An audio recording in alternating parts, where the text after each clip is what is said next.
The first investor that invested in Martian Logic used to always have the same two things I'll never forget that he taught me. First one is money talks, bullshit walks. Second thing he used to always say that was really interesting too. Do you want to be rich or do you want to be king? I sat down with the professor of AI ethics in Australia. This is 2018. He said 2 years ago, 2016, they had the first computer with the brain power of a mouse. 2018, they had the first computer with the brain power of a dog. 2020, we'll have the first computer with the brain power of a human being. 4 years after that, we'll have the first computer with the brain power of every human being on Earth. These type of tools are wonderful. They can make us more efficient. They can make us better at what we do. But me as a human can understand you as a human and what you require for that role. That is something that AI isn't able to do at this stage. In today's episode, we sit down with Bernt Schindler. Bernt is a talent and workforce strategist and HR and recruitment leader.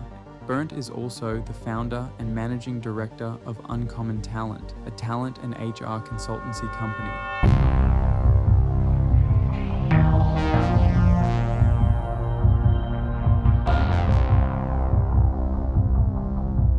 Bernt, welcome to the podcast one more time. Is this your third or second? It's my third time, yes. Okay.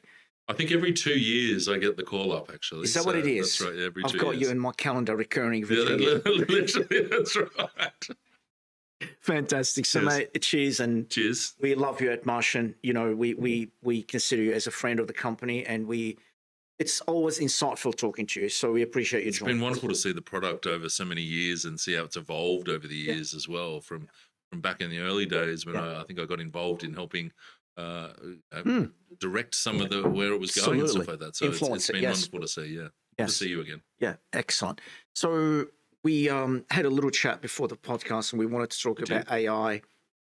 For those who don't know, Bernt has got over now 25 years in the recruitment industry. He's done it all, whether in-house, in agency, an outsourced environment. MSPs, blue collar, regional work, white collar tech, the whole bit. So I do have a bit of a wide angle lens on the whole industry, yes. Yeah.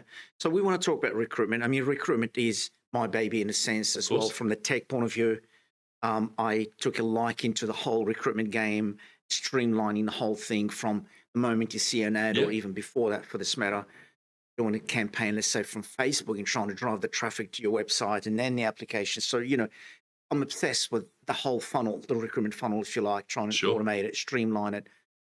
And so, constantly evolving too, right? Absolutely. Oh my God. Yeah. So let's talk about that. And we talked, as you know, in the just before the podcast about the introduction of AI and the feedback I'm getting from my clients. Yes. Some say to me, when are the AI features coming out in Martian Logic? And I go, soon, in the next few months.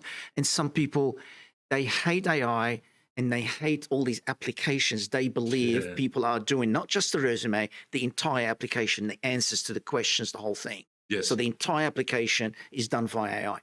They feel, my client said to me immediately, I want to identify these people, and that's a loss of trust. I do not want to talk to these people. It's a no straight away. And which is interesting, considering most of the time they'll gladly use AI for efficiency purposes themselves to source and attract people to the business as well. You know what I mean? So it's almost this two-edged sword of sitting there going, we want to use it to make our teams more efficient and all those elements. However, when it comes to people using AI to apply for our roles, they find that really strange. Well, I mean, maybe there's something there, Bernt, because efficiency is one thing, but when we're saying to you, hey, tell us who you are and tell us why do you want to work in aged care, or why do you want to work for a private school, or why did you love to be a teacher? You want them to be sincere, right? Exactly. So I think they do have a good point. Yeah. They are two different things. You want that authenticity, right? The problem is they go to extremes. I 100% believe in AI. I believe in AI for sourcing, screening, all those elements, okay? No concerns about the potential issues of people learning how to create a nuclear bomb from an AI. Huge concerns. Sure. What the issue, and again, that's what I talk about when I talk about extremes. When we have this element of AI, which is, number one, the most loosely used term. There's so many different forms of AI. Sure. Everyone's using AI like they talked about every bit of beef was Wagyu beef for a while. Then, so maybe we narrow it down to LLMs. Yeah, exactly, 100%. Yeah. The reality is, when a candidate wants to apply for a job and wants to put their best foot forward, I 100% believe they need to have authenticity, okay? However, if they are well aware of any ATSs or technology that's going to be using systems to identify through their CVs or using automated systems through their CVs, all right, then why not would you sit there and not put your CV into a thing and go, I want this to look attractive to this ATS. Wow. I want this to be picked up within this ATS. Wow. Because they have to be. Some of the biggest complaints you hear from candidates these days is that I am literally made for this role. I have put my CV in and I haven't even got a phone call. I've just been automatically rejected. And that's the other thing. A lot of these companies automatically reject based on the AI or based on the tech that they have in place. However, it's just because it's reading the CV wrong, or the CV wasn't formatted well, or it didn't have those elements within it. So some people want to sit there and use AI for that purpose to be able to make sure they're at least being seen, so they at least have an option. Wow, that's a very good argument. If you look at some of the biggest concerns that we've had, is that people are thinking that they're not being seen by these ATS or ATS inspired AI engines because of the fact that they're not fitting a very specific mold, which they don't know what it is, to be able to be seen by the AI in the first place. I see what you mean. This is an interesting argument. So I 100% agree with AI and being used correctly. The issue is when somebody that isn't qualified for the role then goes out and goes, I'm going to completely fabricate my entire CV through AI so I can at least get into the room to have a conversation with those people. I agree with that, and I agree with those people that have an issue with that, because that's not their sincere self or them putting themselves forward. That is them actually working the system more than anything else. But the issue is, again, that's extremes. There's always going to be people that go to extremes. So if you can have an engine that can identify when people have gone completely off the rocker versus when somebody's just sat there and gone, I want to be seen by you, it's a very different story. And that's where that fine line is. I would not bet on creating an agent to discover an LLM-based solution that would discover if someone is an LLM. I think that's the wrong bet. It's like you're investing, it's sort of on the wrong side of history in terms of your investment. I would not want to do that. 100%. Because at some point it'll be impossible. That's a bad investment. I think we're almost there when it's impossible. But I agree with the dilemma. That's where the human element comes in. Yeah, but I agree with the dilemma that you're presenting. Yes. I think you taught me something before. I was 100% saying, no, they shouldn't use AI when they apply. And you're saying, well, if the ATS has got AI, that will determine who will be presented better for the agency on some kind of logic, why someone shouldn't be able to 100%. Do whatever they need. There's cases of this. There's so many different case studies around the fact that people that have been absolutely perfect for a role and sat there and gone, I've matched all of these criteria. I've literally done this job for their major competitor or things and have been automatically rejected until they've had to go through and actually contact the company and go, guys, why wasn't I seen here? And they said, we don't know what happened with the system. So what's this all about? So, I'm recruiting heavily now using the Martian platform. And clearly it's pretty teched up and all that, but I'm getting also all these ideas in my head that we want to do to make recruitment efficient, and we will be rolling out. Great that you're going through that to sit there and experience that. Yeah. Brilliant. But I mean, I want you to know, let's just F the tech for now. Sure. Let's talk about what is the function of recruitment in its absolute basic forms. So as a recruiter, so-called recruiter, you're working with a manager, you're trying to find the right people for that manager. First of all, what the hell does that mean, right people? Which I'll let you 100%. Unpack that for us. But so what are we trying to do here, and where the so-called efficiency should it be? You're trying to match people, man, their dreams and aspirations. And I mean, I met this organizational psychologist. Her motto was, work should be good for you. I mean, that statement the most So efficient true, right? statement I've ever heard. 4 or 5 words. I'm not sure if I need to count them. Yep. And it's like you go, whoa, you go silent for a minute trying That's to think like about get what that that means. tattooed on you. I love that. I absolutely love that Sure. phrase. So it's insane that this is what you're trying to do as a recruiter. I mean, it's such an incredible responsibility in many ways. So I've had the I'll call it the privilege. At times it's a privilege. At times, I don't know about that.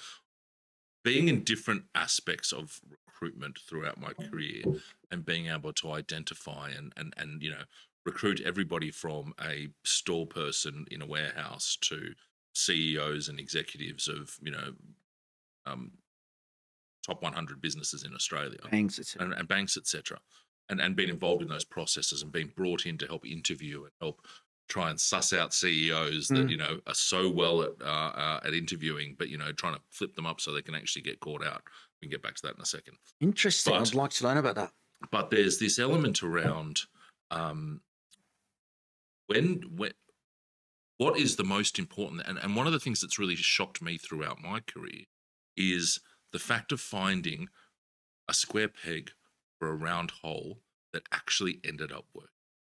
That was because of their drive, their passion, all those things that you can't put onto a CV or you can't put into a system that you can actually identify when you're actually going through the process. And that is the only thing I am truly worried about. Some of the best workers that I've ever had, all right, and I won't name names, but he'll probably know it when I talk about this if he ever watches this, is a guy that was on workers' comp working for me. Okay, he was on suitable duties. He was a pick packer in a warehouse, and he ended up going to having to come in for suitable duties because he was on workers' comp. And I saw something in this guy that nobody had ever given him a chance. He'd never applied for a role such as this because he never could even dream about the fact this would be his life. Right? He is now one of the most successful people in what he does in recruitment in Australia. Wow. And one of the best people I still know to this day of what he does. $250,000 a year. If not more. Okay? Unbelievable at what he does. Right? All he needed was somebody to give, all he needed was, at his wedding, his father came up to me and said, "You're the reason he's getting married to this woman today because she never would have looked at him." And literally had that conversation with me.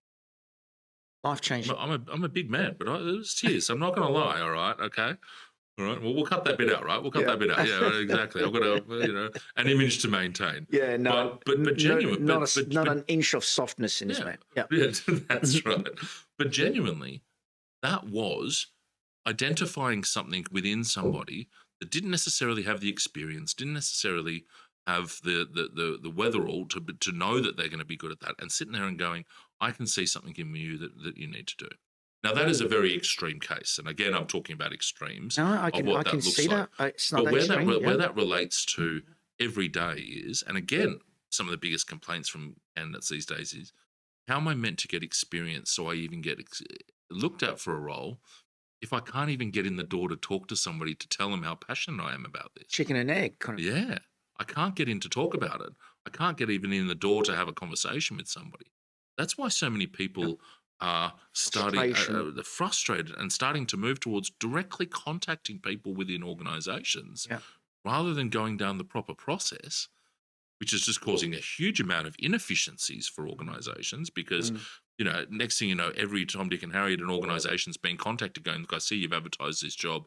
I wanted to talk directly to you about it, et cetera, rather than what needs to go or using the talent acquisition function or the recruitment function or an agency or whichever pathway you want to go down, But that's because people are sitting there going, how am I meant to even put my case forward when all I can do is put a CV that a human's not going to even read? That's where it becomes difficult. Yeah. Very interesting. I'd love to unpack that a little bit, the CV, I mean, it's interesting. You can argue the CV is sort of, you look at the CV for the hard skills. Soft skills come from the listening on the phone, over Zoom, in person is when you start to really unpack the soft skills, the communication skills, the people skills, all those. Which makes 90% of roles successful.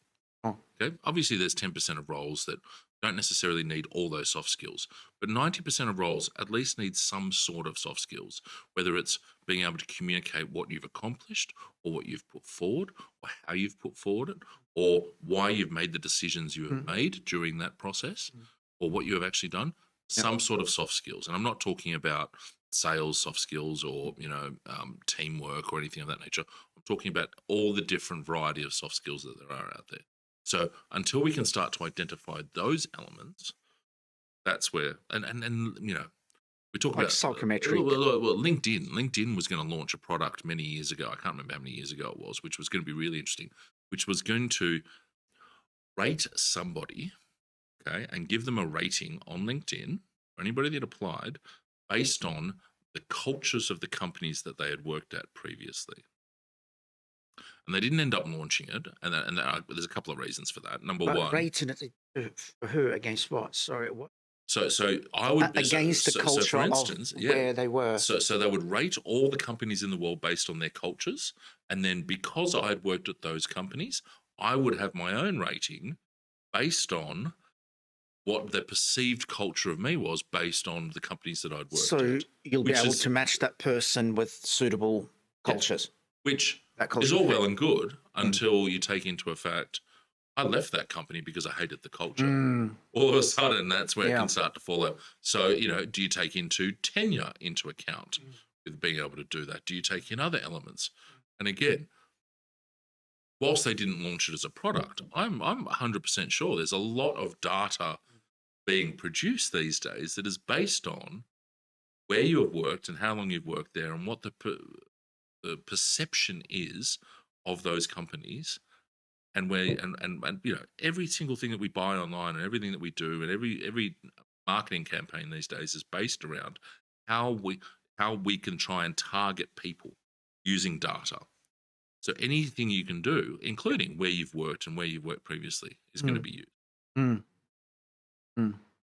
Do you believe in that whole personality trait stuff, psychometric stuff? Did you use it heavily in I recruitment? have used it heavily. Genuinely. Do you believe in it? Do you feel it works?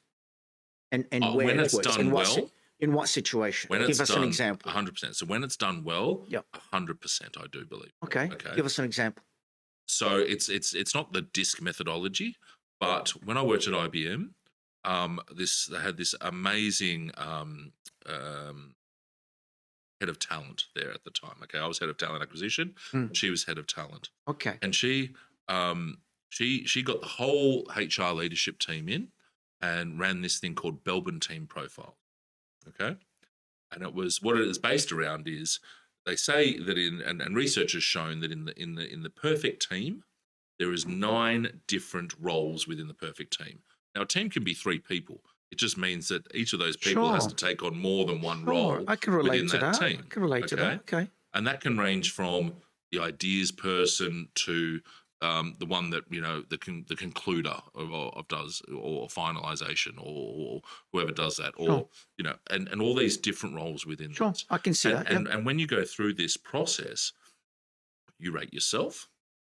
Every single one of your teammates rates you based through this survey. Your boss rates you, and then you put all that together, and what you literally get graphed on with the 9-team team. You sit there and you go, okay, you've got 60% here, 60% here, 60% here, 50%, 40%, 30%. So you might sit there and go, okay, the 60%, 100%.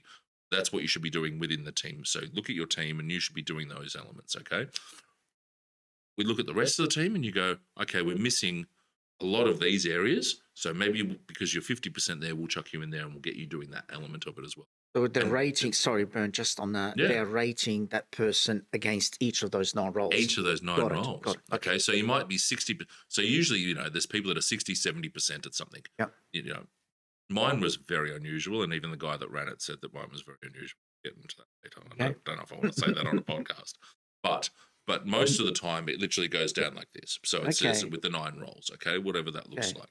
Yeah. So you've got your things you're good at, your things you're not great at, and usually some in the middle. So you might sit there and in a smaller team, you're obviously doing the things you're good at, but then you're also covering the things you're not bad at to help cover that team. So you make sure you've got that team fully encapsulated.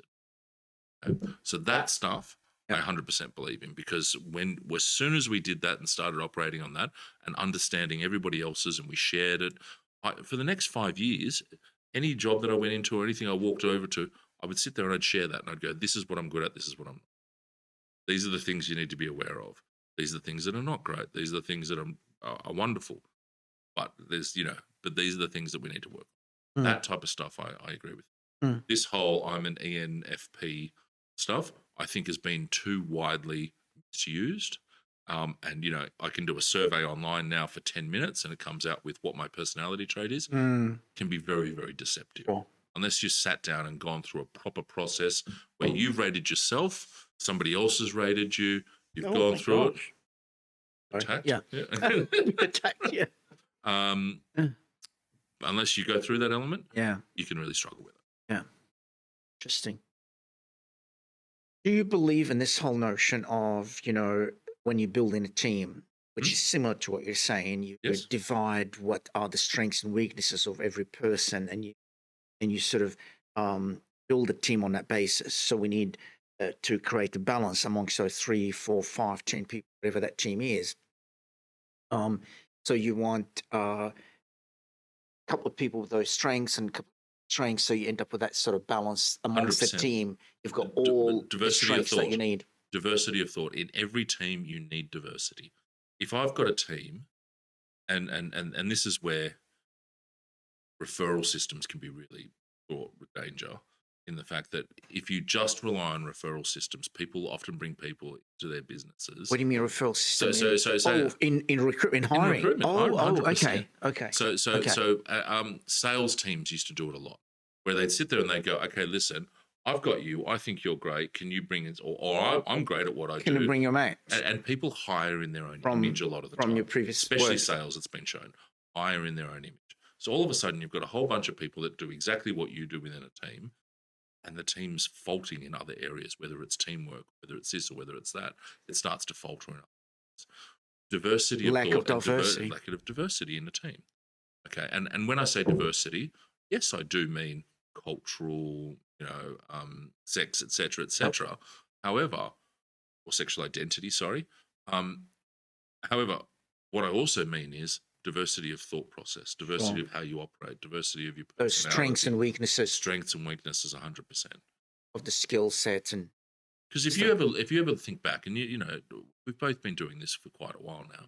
If you think about the best teams if you look back at it, they're always going to be teams in which I wasn't good at something, but that person was amazing, or that person wasn't great, but I was really good at that. Yeah, it's always the thought process that you have. I'm feeling it more than ever right now. Yeah, 100%.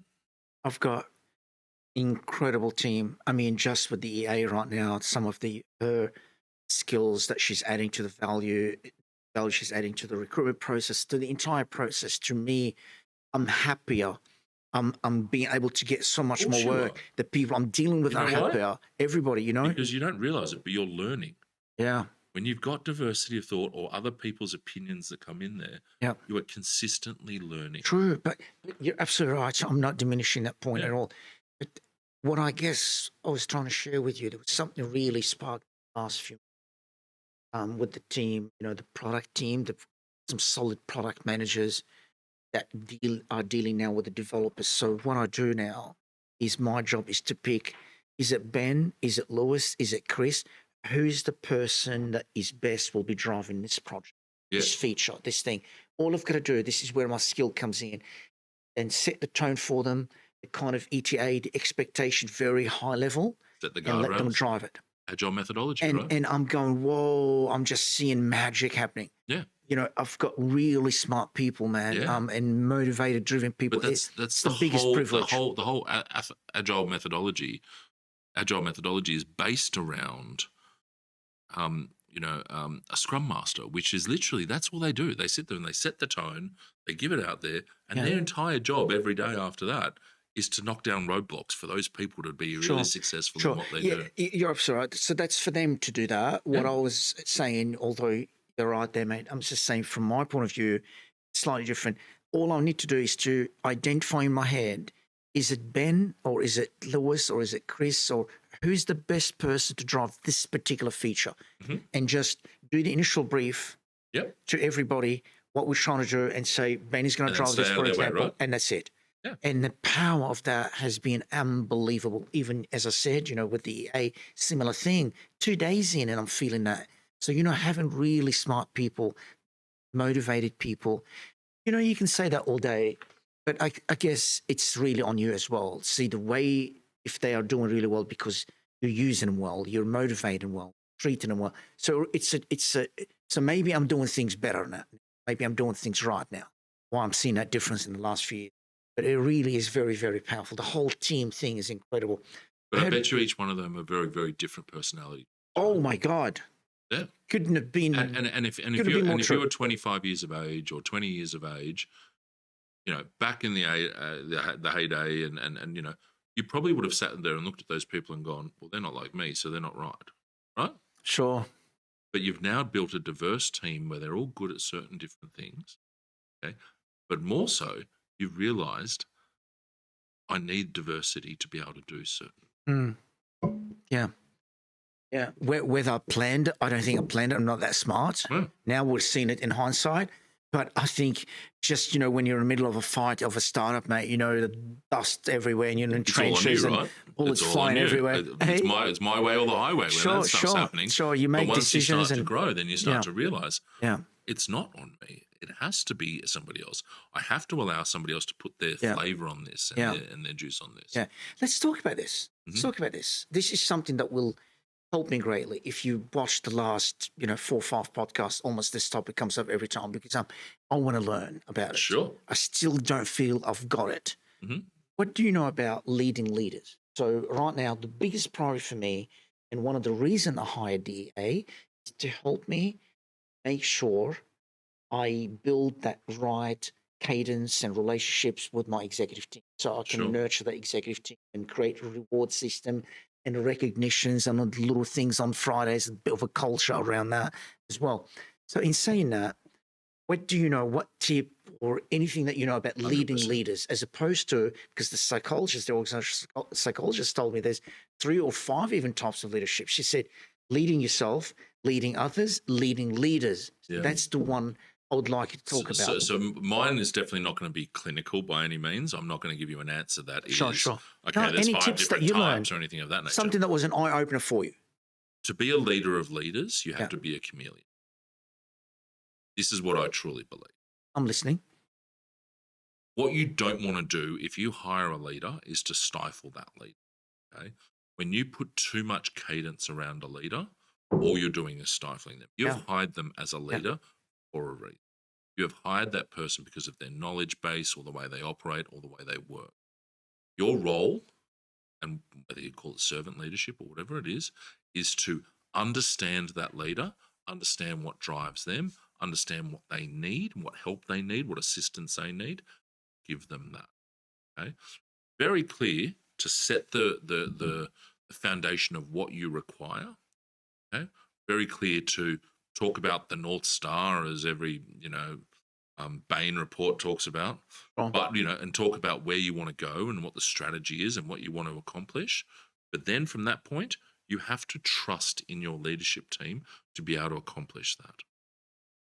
Unsuccessful leaders, unsuccessful CEOs, always, if you ever look at it, have problems with their direct leadership team. And that could be because they are either trying to stifle them, they haven't got them on the journey, they are trying to get them to operate in a way that leader doesn't operate and has been doing it for a while and is not the reason you've hired them, for instance, or there's a disconnect within that entire team. A leader has to be a chameleon. A leader has to be able to sit there and go to you, I know your personality, I understand your personality, I know what's going to work with you, I know what's not going to work.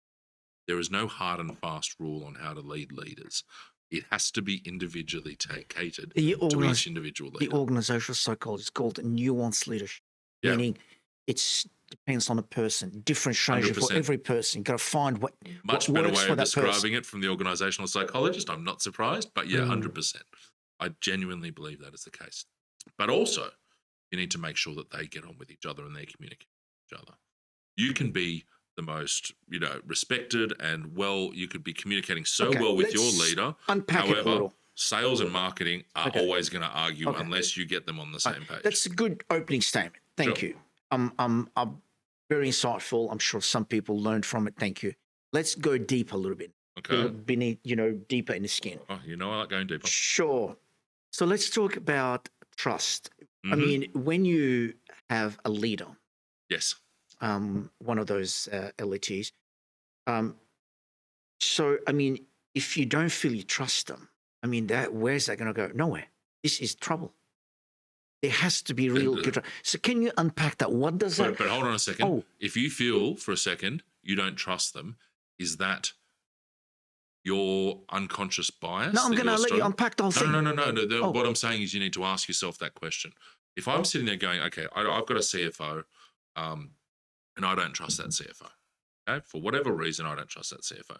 First question you need to ask as a leader is that because I have some sort of unconscious bias that I'm not aware of? No. Are they operating? No. I'm just using this as an example. No, I know what you mean, Bernt, but I'm just going to say, I'm going to let you unpack the whole thing. You let me ask the question. Yeah, okay. That will be part of it. Sure. And you take your time as much as you need. Yeah. So what I would like you to do is unpack what the word, because the word is thrown loosely, which is what you're trying to tell me. What does that actually mean, trust? That's what I want you to try to explain that word trust between, let's say, a CEO and an executive, one of their direct executive people. What does trust mean, and how do you know there's enough trust in it? Meaning, therefore, we're not being paranoid or overdoing it. So how do you define trust? How much trust is enough? In other words, what kind of trust is adequate for a CEO to feel, I've got enough trust for that leader? At the executive level, genuinely, if you are hiring an executive, you have to have trust from day one. Yeah. And how much trust? What does that mean? What that means is you have done enough in the recruitment process of that executive to truly trust that person when they start. What does that mean, trust? I mean, trust is, there's so many aspects in life where trust can be enforced. To sit there and go, I need this done over here, go and do it. Or strategically, I need to accomplish this. Whatever you need to do to get that done, within reason, sense check anything with me if you want, but otherwise, we want to accomplish this. Can you come back to me with a solution for that? Off you go. That kind of trust. 100%.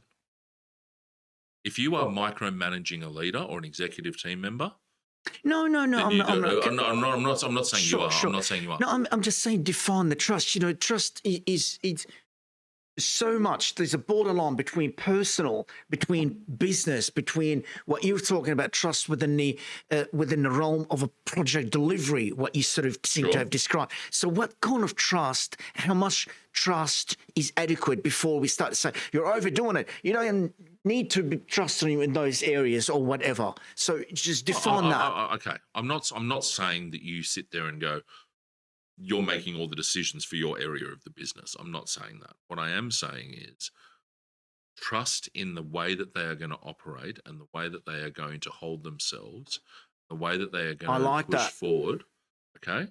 Is going to be aligned with, number one, the values that you expect within the business. And again, identify this within the recruitment process. I'm not saying that there's, okay? Number two, the fact that you have done enough to understand that they have the experience to be able to handle those situations. Okay. I think you've nailed it here. I really like what you just said. Also is allowing for an open and calm space in which they can turn around and say, and not feel that they're under pressure, I'm going to struggle with this and these are the reasons why. And you are completely open to be able to sit there and go, okay, fair enough. Thanks for being honest. Let's work through this together. Or have you thought about this? Or let's work through this. Or whether. Creating trust is two ways. Trust in the fact that your person is going to go out there and do the job that you require of them and what you need of them, or run that project the way you want them to run it, or whatever it looks like. Okay? But also, they have to be able to trust that they can come to you and not be looked at badly because they've come to you for advice or gone down that. I like the way you said before, trust they will handle themselves in the right way or something along the way as they are executing, as they are... With the values of what you expect. Yes, 100%. as they are integrating themselves within the business, 100%. Trying to get the job done, the way they are behaving, the way they're interacting with people, handling themselves, reflecting themselves to be in line with your values, but also knowing that they will have a positive impact on people as opposed to isolating people pissing people off, being selfish because of their authority or whatever. So I really like the way you put it. That was a really interesting one. And it's interesting because, and this is why the recruitment process becomes so interesting, and that's why executive recruitment's quite interesting. And number one, because this is going to be controversial, it's full of stuffy old men usually that are trying. Did you say controversial? Controversial, yes. Welcome home, son. Yeah, thank you, appreciate it. Stuffy old men are most of the executive recruiters out there that are just not up to date with what they're actually recruiting realistically. Okay. But one of the things that what is really interesting through a recruitment process, and especially when you're recruiting CEOs, and I've got a bit of experience with this type of stuff, is CEOs always have an answer for everything. So how can you truly recruit somebody and find out what they're like unless you go through this piece? And I used to have this trick. Okay, some people hated it, some people loved it, depending on which company I was working for. Name names. When dealing with an executive, halfway through the interview, and I'd be asking them the usual questions. How would you deal with this? All of their answers were polished and they were wonderful and they were doing eloquent, gorgeous. 100%. Yeah. Halfway through, I would sit there and I'd go, okay, and what would you do in the zombie apocalypse? See what I mean? I was shocked myself. Like, what would you do in the zombie apocalypse? And I'll tell you why this is an interesting question. Okay. Some people you'd sit there and go, that's a stupid question. I'm not going to answer that. This is ridiculous. I'm not going to do this. You know, there's a certain pompousness to them. And you can explain. You sit there and you go, I want to understand what you would do in the zombie apocalypse. Okay. But the best part is it shows you how they deal with problem solving. And it's a question that they couldn't have prepped for because they never knew it was coming.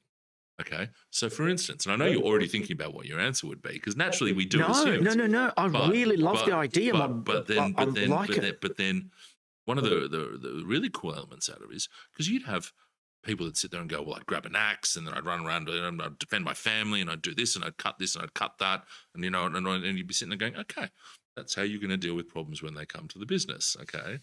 But then you'd get the really interesting people that would sit there and do the whole, are they the fast zombies or the slow zombies? Can the zombies swim? They're asking questions. They're going down that path of understanding what that actually looks like because they can let's unpack this. Yeah, let's unpack this. Let's drive to this. And some of my favorite answers were usually, and I'll say it, usually females that would answer in this way would sit there and not get ever angry that the question was being asked. They'd get a sly little smile on their face and they'd think about it and they'd ask questions. Wow. And then they'd go down that I totally pace. agree with you, Bernt. That's brilliant. Because that shows you how different people operate within those pieces. Yeah. Now, some of those really stuffy companies would, they that CEO would leave and make a complaint and then make this and make that. What a stupid question to ask. And I think, as far as I'm concerned, that's giving you the answer that you need to know. If somebody has a problem with a question being asked in an interview that's going to throw you a little bit, then how are you going to deal when an issue happens in a workplace? Yes. I mean, it's such an interesting thing, Bernt, because at so many levels it's useful. Because even if they were to want to maybe deflect, you will gauge their ability and their sophistication at deflecting 100%. And turn it maybe into humor to 100%. Deflect or whatever. That in itself is priceless. Yes. Let alone if they, as you said, decide to put a smile on their face. Okay, let's talk about this. Really thought through. Right. And I'm not going to lie, because I asked that question so many times in my career, I know exactly what I'm going to do in the zombie apocalypse because I've stolen all of their good ideas, okay? So I'm completely ready. Okay. Yes. Okay. Very interesting. All right. Thanks for sharing that, man. All right. Very cool. Very cool. So, we were talking about leading leaders, and I thought, we do go on tangents now and again, you and I, yes. Sorry, absolutely. I apologize. All of a sudden I'm in a zombie apocalypse, but good. That's what this is all about, man. Yes. So that's really interesting. We were talking about leading leaders. Yes.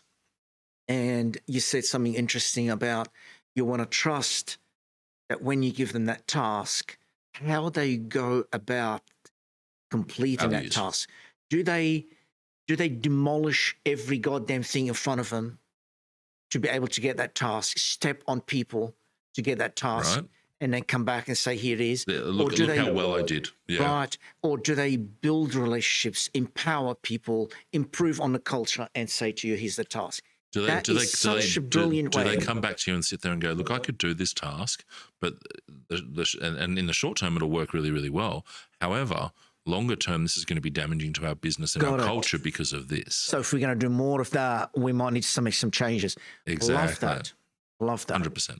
Sure. This is brilliant. It's brilliant. This is where I'm at right now, and it's really, I think it's going to be amazing with Blair, my EA, who's once we've gone through this crazy recruitment drive. Her biggest KPI is setting this cadence and creating that culture and the right amount of cadence and whatever with the leadership team. Make sure we've got the KPI for every one of them. Make sure we prepare before every meeting. That's going to be her job. Can I suggest something? Yeah, please. Ask if you've got true leaders in your organisation, consult with them on their KPIs. Sit down with them and build it out. Actually go to them, get them to bring it to you and go, what do you think your KPI should be? No question about it. Because you're hiring people that know what they're talking about. We talk about stuff to buggery where the answer for the KPI just emerges. It's just looking at you like that. It's not even a question. Yeah, wonderful. But thank you for the tip. A lot of people could learn from that. No, you're right, man. So yeah, I'm really looking forward to that, man. This is really, if you can just call me in about, say, 2-3 months' time, say, well, how'd you go with that thing that you were telling me about, the 100%. Creating that whole, all positive culture between you and the leaders. Yeah. I would love to be able to report to you and depends say on how well you make me look on this video, of course. Yeah. Sorry, man. It depends on how well you make me look on this video, of course. Yeah, that's good. So what's on your mind, mate, in terms of recruitment? Or what are you doing at the moment? You're working for a labour hire business? So I was working for a labour hire business. I've these days I'm consulting mainly, and which I love because it's all elements of HR. It's all elements of, I'm doing some really cool stuff in org design at the moment and building that out as well. Well, just explain what's org design. So literally going into businesses and going, okay, your structure is currently this. This is not as efficient as it could be, or you've got struggles over here and this. Have you thought about restructuring here? This person reporting into this person, this person reporting into this person, and building out how a design works within the business, or working in a pod system is going to work better rather than working in traditional streamlines. Yeah, and building all that out as well. That's brilliant. That's cool. Always doing my HR consulting, my talent consulting, looking at different ways to attract people to businesses and looking at EVPs and looking at that's fascinating. Yeah, which is a really interesting piece because especially in this day of more and more tech, how do you, if you don't have necessarily recruiters speaking to every single person selling your roles, how are you getting people attracted to the roles that they want to go and work for? How are you attracting the top talent? How are you going to get somebody that's in a job currently at the moment that is not actively looking for a job, aware and wanting to work for your organization? Google did it really, really well. Okay, Google did it well for years because they turned around and did this whole, they did what? They did PR. It was PR. So all that stuff of knowing that, Google doesn't advertise their jobs, people just apply and they go and work for us. Massive PR spin. It's huge PR engine. I know. And that's what they did because they turned around and sat, and so everyone all of a sudden sat there and went, wow, it must be wonderful. Yeah. Oh, they've got foosball tables and they've got all these wonderful kitchens and you get free lunches and you get free this and free that. All of that was a marketing ploy to get the top talent so they could get the top work done. Yeah. I mean, in a capitalist society, it is not too impossible to create a unfair advantage where your employees could do 60% of the full hours and still you can compete and win against the competitors. It's not too unheard of. 100% not. Right. So the 4-day week is a perfect example of that. So the 4-day week trials that have been launched all around the world, has shown in literally 90% of cases, productivity increases on a 4-day week. I was referring to something slightly different. Whilst this is an interesting topic, no, bring us back to it. That's an interesting point in its own right. What I'm thinking is, in the capital society, which is what we are part of in Australia and US, more in US than Australia, I think we're a bit more regulated. Yep. We're a bit more sane, maybe. Some people think the opposite, as in it's not sane, regulations is bad. I think there's the right amount, but what does that mean, the right? I mean, who can agree on what the right amount is? Sure. So it's a controversial topic. Nevertheless, we're a bit more regulated than the US. We can agree on that. Agreed. Yep. For better or worse. Yes. In saying that, Just look at our nightlife, but yes. right. Well, I mean, it's a bit better now, right? We're back to the 12 o'clock or whatever. Are we? Or midnight, or 3 a.m. or whatever. I think we're back now. Yeah, But slowly anyway. but surely, mate. Yeah. The damage has been done, let's be honest. True, But yes. True. Yeah. So in saying that, it can be rigged. A company, I'm not saying Google did it, a company can rig the environment, including the political system around, etc. Every single major organisation. Yep. And therefore create an unfair advantage whereby even if their workforce is doing 80% or 70% or 60% of the hours the others are, not necessarily because they're doing it more efficiently or not, which is what you wanted to talk about, you can still win because you have an unfair advantage. It's not about how smarter you are or how harder you're working. You've got this fucking contract or this unfair advantage that no one can get rid of for the next 100 years. That's going to give you $1 trillion a year, and that's it. Yeah. No one can do anything about it. Yeah, 100%. Tough, right? So, so I wonder when Google say, oh, you can have your side project and spend 30% of your time on it or whatever. And I'm going, how the fuck can you compete with the next guy? But then I'm going, who is the next guy to Google? Fucking Google means search. There's no competitor. Who's the next guy? It doesn't exist. So do you know what I mean? So I don't know. What do you know about this topic? I mean, do they do that? Does that work? 100%. But most organisations do it. The terminology EVP. Okay, unpack that for us. EVP, employee value proposition. I know what that is. Yeah. But the whole thing of just having a side project, how does that mean? What does that impact on the hours that you're doing it for your job? And why do you believe it could end up being beneficial for the company?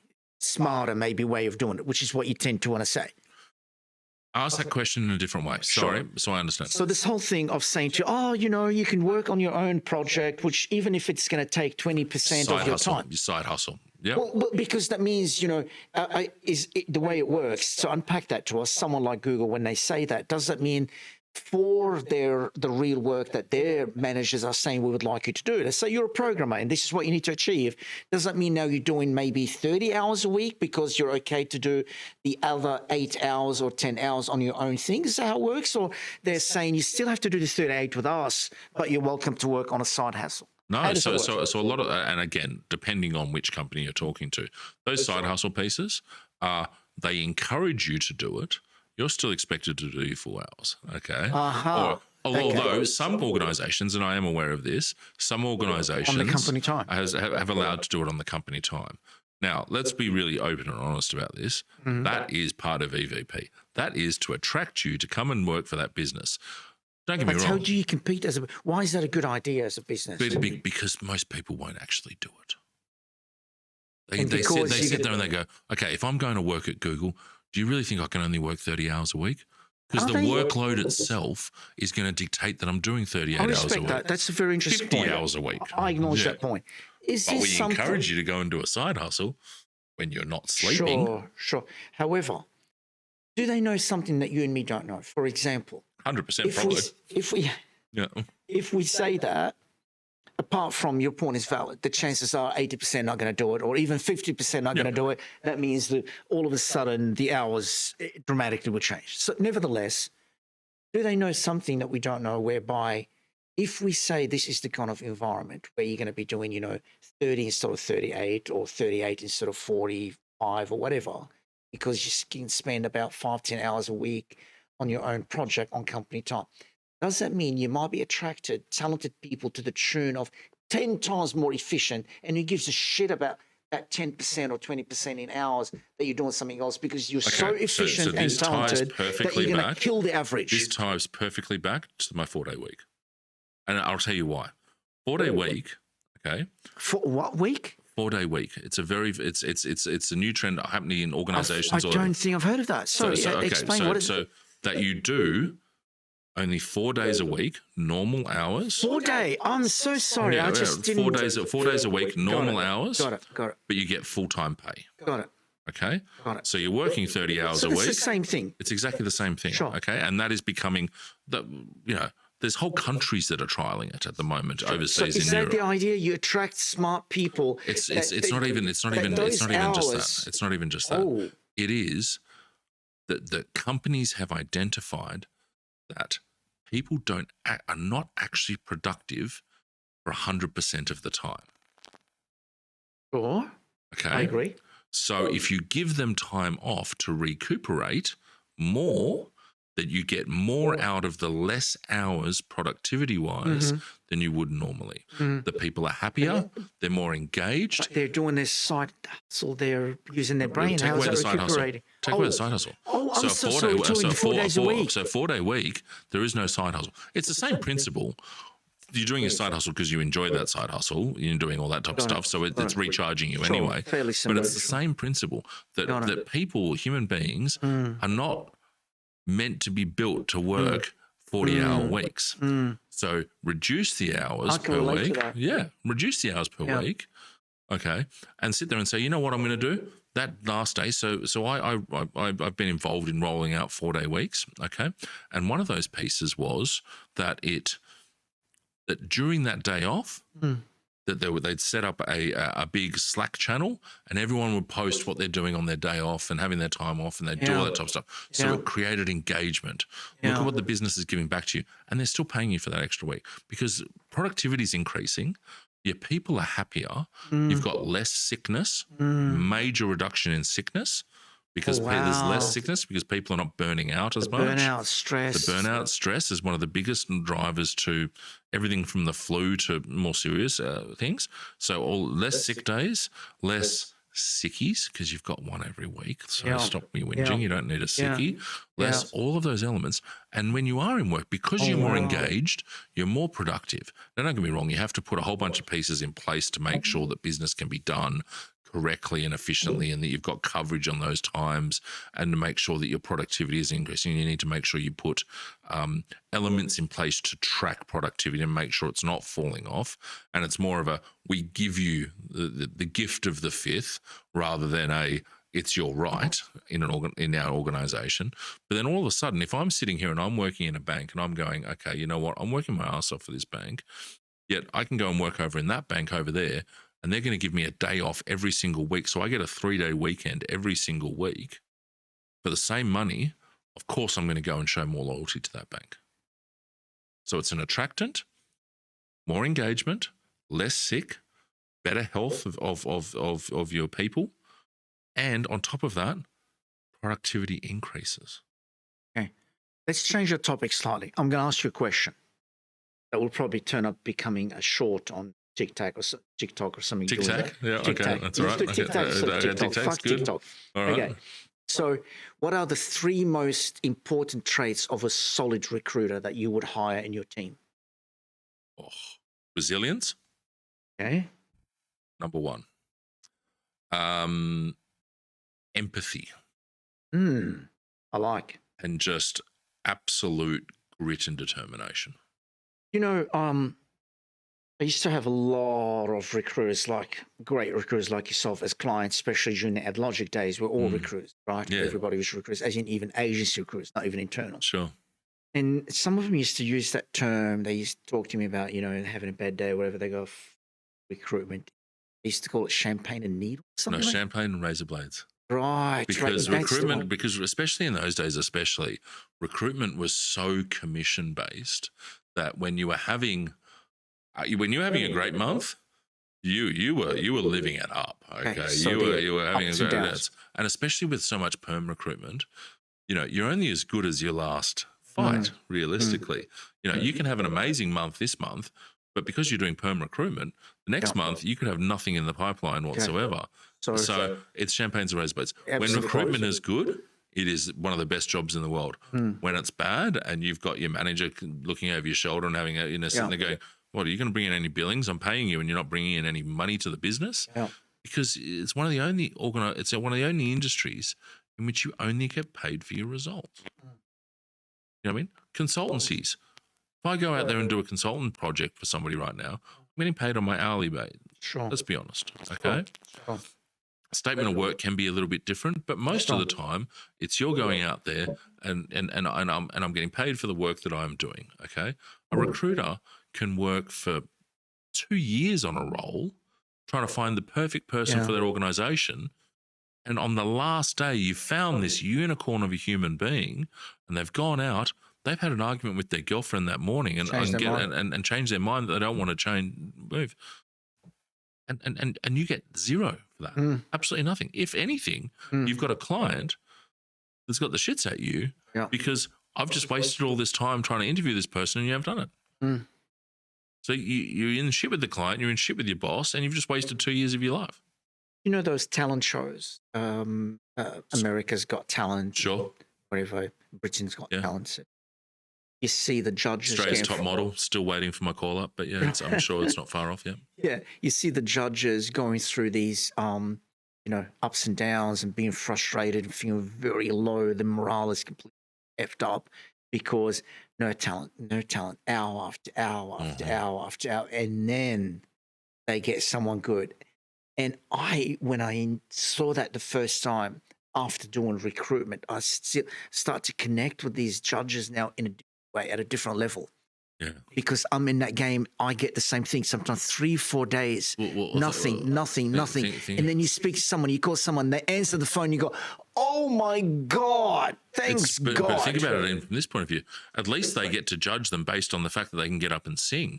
We have to trust their word. We have to trust that they actually know what they're talking about. We have to trust that they're not lying. We have to trust that they're actually going to go and meet with this person. We have to trust them that they're not going to speak to 72 other different people at the same time trying to get this and burning their name in the market. There's all these elements when you're dealing and dealing with humans that you have to take into account. Yeah. And all these elements can impact what's actually going on. Yeah. Yeah. I really connect with these guys now. I understand their pain.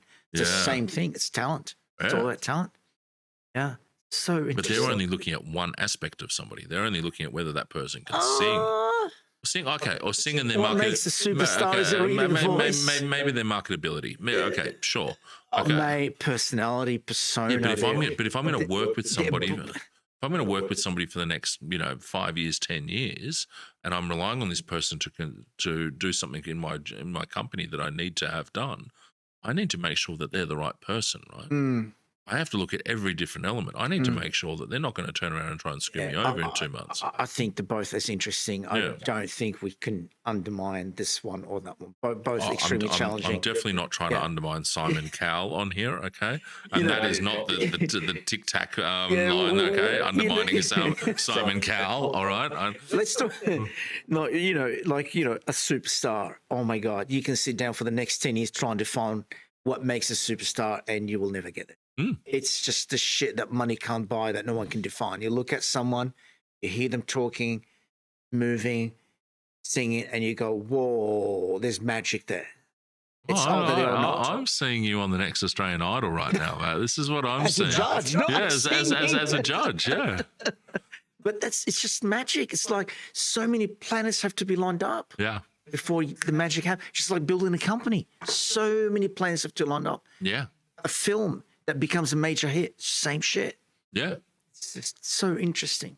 If you look at everything that's in the thing about Keanu Reeves recently, with John Wick, how John Wick almost didn't happen because a funder pulled out at the last minute. Eva Longoria, of all people, sat there and went, okay, I'll give you a couple of $1 million to do it. And now it's one of the most successful film franchises in the world. Yeah, huge. Because it was literally 2 days before starting to film, was about to fall over. Yeah, I like the last one with the Japan and whatever, with the swords and all that shit when he goes to Japan to the hotel. Thanks for ruining it. Spoiler alert for everyone on screen. No, that's last year. Yeah, okay. No, that's 4, I think. Is 5 the 5th one coming out? Is that what it is? No, they brought out a ballerina, which is an off spin from it. Oh, okay. I don't know what that is. Definitely the one I'm talking about was last year, so it wouldn't be spoiling much. That was good. Like really tight, as in everything's just execution is so perfected. Yeah. Real professionalism. Well, they know what they're doing. Yeah, good shit. Okay. Wow. AI. Is it really going to happen? Is it really going to happen? I think that the AGI. I mean, real AI, as in the agentic. No. I mean, when an AI model becomes smarter than us and potentially can kill us, kill humanity, and stuff like that. So I went to this really interesting. I sat down with the. I don't get his title wrong. The Professor of AI Ethics in Australia. Sure. Okay. And he was the head of the AI ethics Institute, and this was 2018. No way. 2018. Okay. Before ChatGPT. Yeah, before ChatGPT. Okay. Please share. That's Okay. interesting. How did the world think about that? And it was a whole bunch of heads of talent at a talent conference, and we're all sitting there, and you could only be in the room if you were head of talent. I was head of talent for IBM at the time, and it was talking about the future of talent. Mm-hmm. Okay. And this professor said a couple of things that I found really, really interesting. And this is 2018. He said, and I'm probably going to get this all wrong, but you'll get the gist of it anyway, that 2 years ago, so 2016, they had the first computer with the brain power of a mouse. Okay. Cool. They said 2018, they had the first computer with the brain power of a dog. He said at that stage, it's commonly thought that in 2 years' time, 2020, we'll have the first computer with the brain power of a human being. 4 years after that, which if anyone keeping up is last year, we'll have the first computer with the brain power of every human being on Earth. Mm. Yeah, okay? Yeah. So just the computing ability to be able to make decisions, number one, yes, because our computer is a brain. Realistically, it just makes decisions really, really quickly. So if we have a computer that can make decisions that quickly and take in as many data points as is needed to make those decisions, yes. How we build it is going to make the difference, okay? One of the common problems that he was talking about, and from an ethical point of view at the time, was the programmers that were building the AI, who was regulating who they were and what their thoughts were. You know, and what spin they were putting on, because they were putting their own piece onto it, right? Bernt, you can't put guardrails. Yeah. It's different. It's not a program. That's the thing. The paradigm is different. But it's built on a program. Up to the LLM world, people like myself as a developer, we're building intelligent solutions, software solutions based on logic. This is nothing to do. No. This is real learning. Yeah. You know, it's a different paradigm, and the way, therefore, it improves, it's got its own scale.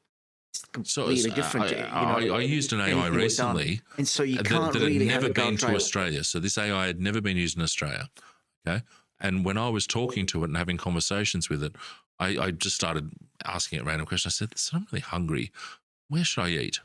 Okay, and it automatically started saying things like Macca's rather than McDonald's. Okay. Because it worked out that I was in Australia. If I was telling you, there's so much talk about guardrails and stuff. Yeah. Total.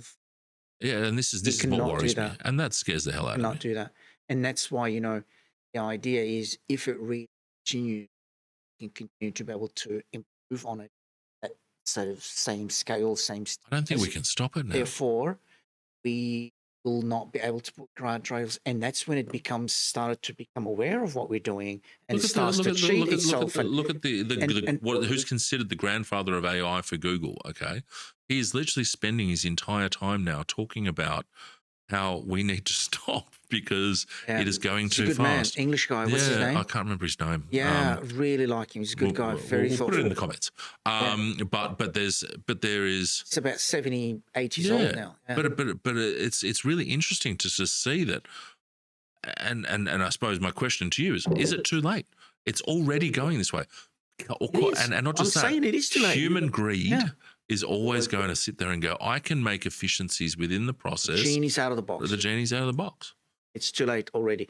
All that bullshit about guardrails and stuff because they don't want you to be alarmed, because not necessarily because they're evil, because they want to make money. I'm not necessarily saying any of these barons, tech barons are evil. But they just want to influence. They have to be the first one there. Money and influence. The power and influence, yeah. And to be honest, status. Yeah. I was actually listening to a podcast this morning, and they were arguing about the difference between, what motivates a man, for example, in particular, a man. I'm not, the argument was about a man. Is it really the status, or is it money, or is it both? And is money would lead to status, and that's what the pursuit. So any of these tech billionaires that are trying to become trillionaires, is it really how much money and how they're going to spend it, or is it They can't spend that money in their life. Because it's going to lead to status? They can't spend their money. Their families can't spend it. Absolutely. That money could pay for them for their family for 72 generations. 100%. Status. It's the challenge. It's the challenge for them as well. They are so driven by needing to be the best at whatever it is. One of the first investor that invested in Martian Logic used to always have the same very interesting guy. Two things I'll never forget that he taught me. First one is money talks, bullshit walks. Yeah. And that is such a powerful statement, so understated. Until you're in a board meeting. Yep. The second thing he used to always say that was really interesting too is, do you want to be rich or do you want to be king? So interesting.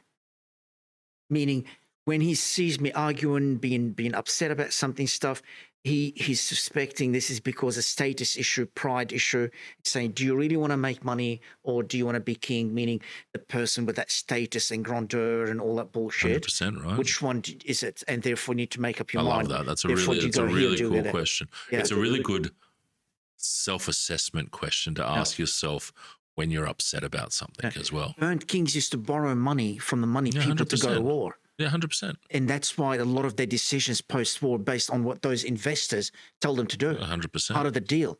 They used to finance their war campaigns. That was power in itself, right? So they had so much influence in many ways and status and stuff, but not necessarily they were the richest in those societies. Yeah. Not necessarily. Great. So it's interesting.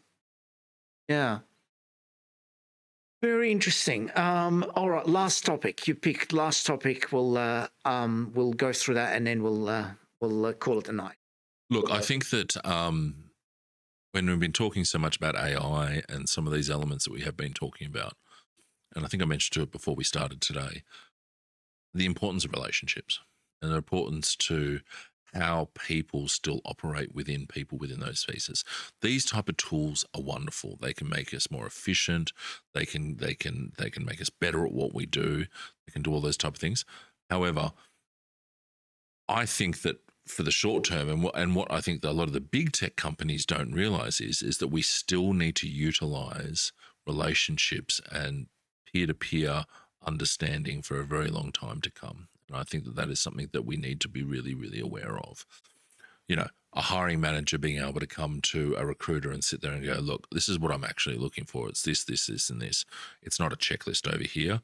I need this type of personality, and really be able to explain that and have that relationship in which they can understand each other. You started off by talking, what's important, and what's, important for a hiring manager is being out, and what makes a good recruiter is being able to truly understand their clients or their hiring manager, to be able to sit there and go, I know what you need for this role. I'm going to go out there and I'm going to find that person and source that person and be able to identify and assess that person. Okay. That is still a very human element, because it means that me as a human is understanding you as a human, what you are looking for and needing within that role. Okay. Yes, sure, you can have a certain level of experiences that you can tick boxes on, but me as a human can understand you as a human and what you require for that role. That is something that AI isn't able to do at this stage, because it can't understand things from a human element of what's important. Maybe in the future, that can be the case. No doubt, when the robots finally take over and it turns into Terminator 2 Judgment Day or The Matrix, either one, fine with, I'm ready for it. Yeah. Zombie apocalypse. However, until that occurs, we need to realize that how we relate to people and the conversations that we need to have are equally as important to teach the people that are coming up in their careers right now. Okay, rather than just, not every recruiter is going to be a data scientist. Okay, let's make that clear. Recruiters are still going to need to have the relationship ability to be able to go out there and communicate with people. And that's why I mentioned empathy before as being one of my 4 traits. I gave a speech at a conference. Pretty much said the same thing. One skill that will always be there is our ability to get to the root cause of the problem. 100%. To speak with the people and unpack the pain, get to the root. No amount of prompting is going to get you there. Yeah. Not at this stage anyway. Yeah. Who knows what the future holds? If you build a solution or start even building, let alone build it, Yeah.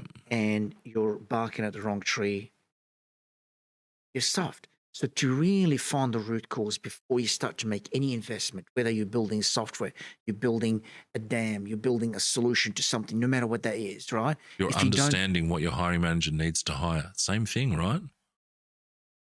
Yep. The ability to understand, to know the business, and to understand what that hiring manager himself might not even realize is he or she needs. Why we're hiring that person? Yeah. What are they going to do in this Challenge company? them on there. What's the problem that you're having that you're trying to fix? How many times have we sat there and gone and spoken to a recruiter or been a recruiter myself and turned around and gone, why is that important? And actually watching them go, well, because that's how we've always done it, or this is why we all did it. Well, it's not important. Explain to me why it's important. Go through that. Challenged my hiring manager.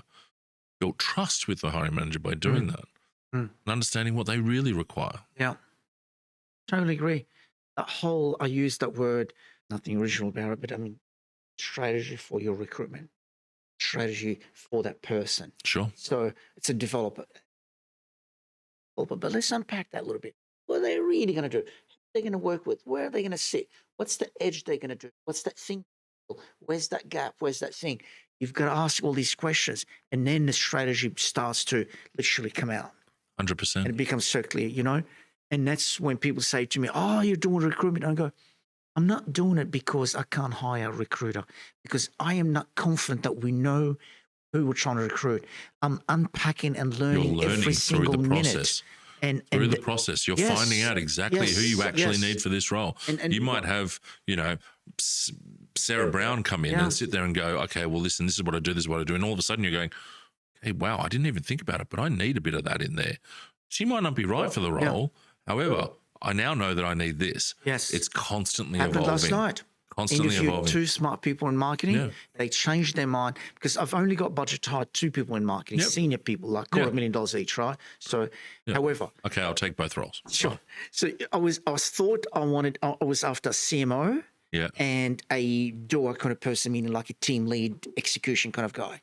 But then it became clear that the content person is more important. So I've changed the strategy to get a senior content creator. And between those two, I'm merging it into someone who's got leadership aspirations, but awesome execution kind of guy. So I've turned it into a team lead that is going to get the job done, and the content person. I'm not doing a CMO anymore.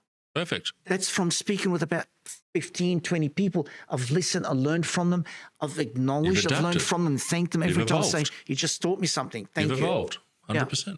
Yeah. So that is the thing that, you know, will never go away. You know, if we talk about jobs being lost and stuff like that, that's the thing, that ability to get to the root cause, your ability to, I mean, you can ask the questions, but if you're an asshole, no one's going to give you the answer. So speaking of empathy before, human skills, people skills, to even why people are going to sit down with you to start with, let alone open up, let alone tell you the answer. So these if I'm looking for a new job and I want to sit down with a recruiter, if the recruiter's a dick, I'm not telling him anything. It's as simple as that. Absolutely. Hiring managers are the same. They're not going to work with a dick recruiter. Trust me, I've worked with enough of them in my career. I know what they look like. Spot them a mile away.